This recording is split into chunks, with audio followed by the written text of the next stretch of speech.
Perkenalkan, nama saya Nuti. Saya yang akan membantu podcast kita hari ini, yaitu hari ini kita membahas tema yang menarik sekaligus sensitif, Islam dan demokrasi menjaga harmoni tanpa kehilangan akidah. Topik ini penting banget, apalagi di era modern di mana umat Islam hidup di negara demokratis seperti di Indonesia ini. Gimana caranya menjaga nilai-nilai Islam tanpa kehilangan prinsip dalam kehidupan berbangsa dan bernegara? Nah, di samping saya sudah hadir dua narasumber hebat kita hari ini. Ada Kak Ruru, seorang mahasiswa yang memiliki minat pada kajian Islam, dan ada Kak Tasya yang aktif berkontribusi dalam kegiatan sosial di kampus. Assalamualaikum Kak Ruru dan Kak Tasya, apa kabar? Waalaikumsalam. Alhamdulillah saya baik. Terima kasih telah mengundang saya ke podcast kali ini. Kebetulan topik yang saya dengar hari ini keren sekali. Assalamualaikum Kak Tasya, gimana kabarnya? Waalaikumsalam, saya juga baik. Terima kasih karena telah mengundang saya hari ini. Ini tema yang sangat bagus dan topik yang sangat menarik untuk kita bahas. Oke, kita mulai dari hal mendasar dulu ya. Banyak orang bertanya apakah Islam dan demokrasi dapat berjalan seiring. Sebagian berpendapat bahwa demokrasi adalah produk modern dari Barat, sedangkan Islam punya sistemnya sendiri. Gimana menurut kalian? Boleh dari Kak Ruru dulu deh. Menurut saya ini pertanyaan klasik ya, tapi sangat penting. Kalau kita lihat secara nilai, Islam itu sebenarnya sangat mendukung prinsip-prinsip demokrasi loh, seperti keadilan, musyawarah, dan penghargaan terhadap hak manusia.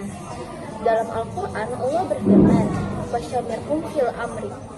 Di dalam surat Al-Imran ayat 159 yang memerintahkan kita untuk bermusyawarah dalam urusan-urusan penting. Kalau menurut Kak Tasya sendiri yang dikatakan Kak Ruru itu betul atau tidak? Betul apa yang dikatakan sama Lulu, tapi saya juga paham kenapa sih sebagian orang itu khawatir, karena mereka takut kalau terlalu demokratis umat Islam jadi longgar sama nilai-nilai syariat. Padahal sebenarnya demokrasi itu bukanlah sebuah alat, tapi demokrasi adalah tujuan untuk menegakkan keadilan dan kesejahteraan yang mana tetap mendasarkan oleh syariat Islam. Jadi intinya demokrasi sebagai mekanisme bernegara dapat diselaras dengan nilai-nilai Islam sepanjang tidak bertentangan dengan akidah dan syariah ya. Yang tetap menjadi rujukan utama Islam bukan? Iya benar. Jadi kuncinya itu Islam bukan menolak demokrasi, tapi memastikan nilai-nilainya tidak bertentangan dengan syariat-syariat Islam. Oke, sekarang kita masuk ke bagian yang sering jadi tantangan, gimana cara umat Islam menjadi harmoni dalam masyarakat demokratis yang majemuk tanpa kehilangan identitas dan akidahnya. Kalau dulu deh boleh. Ini menarik banget ya, karena dalam konteks di Indonesia itu menjaga harmoni berarti menghormati keberagaman yang ada. Tapi menjaga akidah berarti tidak larut atau menggadaikan prinsip-prinsip tersebut. Misalnya, dalam politik itu partai Islam boleh berkoalisi dengan partai nasionalis, asal tujuannya tetap untuk kemaslahatan umat, bukan sekedar kekuasaan saja. Menurut Kak Tasya sendiri setuju apa tidak yang dikatakan oleh Kak Ruru? Saya setuju. Islam mengajarkan rahmatul alamin, yang mana Islam itu memberikan rahmat bagi seluruh alam. Umat Islam karena umat Islam itu bisa hidup berdampingan dengan siapapun, tapi tetap punya bangsa akidah. Kita bisa bekerja sama dalam hal ini, tapi tentang keyakinan itu bisa kita negosiasi. Ini penting supaya harmoni tidak mengorbankan prinsip setiap orang. Berarti tantangannya pada keseimbangan ya. Bagaimana sih umat Islam aktif dalam demokrasi tapi tidak ikut arus sekularisasi? Tepat sekali Kanopi. Jadi yang perlu dikuatkan itu adalah literasi politik dalam Islam. Umat harus paham bahwa ikut pemilu, berdialog, atau berbeda pendapat itu bagian dari ijtihad sosial, bukan penyimpangan dari dalam Islam. Nah, tapi Tapi jangan lupa, menjaga harmoni juga berarti menjaga perpecahan di antara muslim. Bukan cuma di antara muslim aja, tapi juga di antara agama lain. Kadang perbedaan pandangan politik itu bikin umat jadi terpecah belah. Padahal Nabi bersabda, perbedaan itu adalah rahmat, asal tetap dalam adab dan ukhuwah. Sekarang kita bahas realitanya nih ya guys. Tantangan dan peluang apa sih yang dihadapi partai Islam atau gerakan Islam di sistem demokrasi saat ini? Boleh kita baca dulu deh lagi. Tantangannya itu banyak. Pertama, citra Islam sering disalahpahami. Kalau bicara tentang politik Islam, pasti langsung dianggap radikal. Padahal nggak semua politik Islam itu radikal. Malah politik Islam itu mengajarkan tentang keadilan dan akhlak. Dan permasalahan yang kedua ada tantangan internal, yang mana kurangnya kader yang punya integritas dan kemampuan politik mumpuni. Ini harus dibenahi lewat pendidikan politik yang berdasarkan nilai Islam.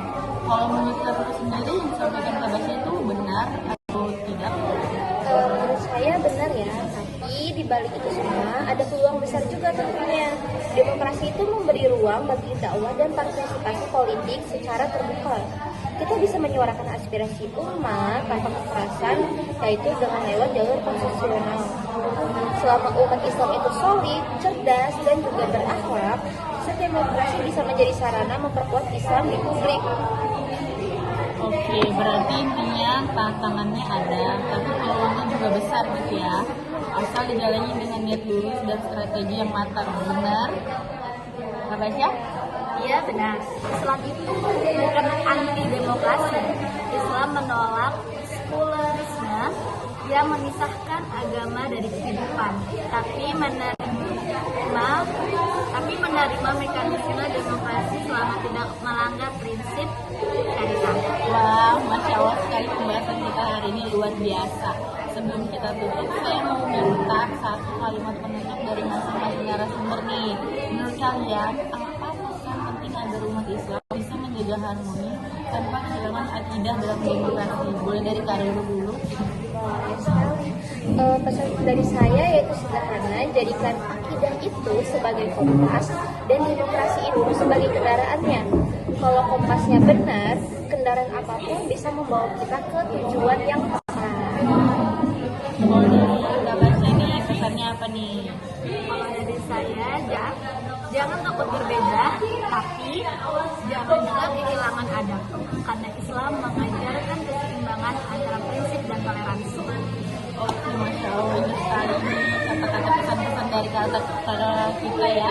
Jadi teman-teman, Islam dalam demokrasi bukan dua hal yang harus dipertentangkan. Keduanya bisa saling menguatkan selama kita berpegang teguh pada akidah dan menjunjung nilai keadilan. Terima kasih banyak buat kamu dan Kak Basya sebagai narasumber hari ini. Terima kasih buat waktunya dan juga buat pendengar podcast kita hari ini. Dimanapun kalian berada, sampai jumpa di episode berikutnya. Wassalamualaikum warahmatullahi wabarakatuh.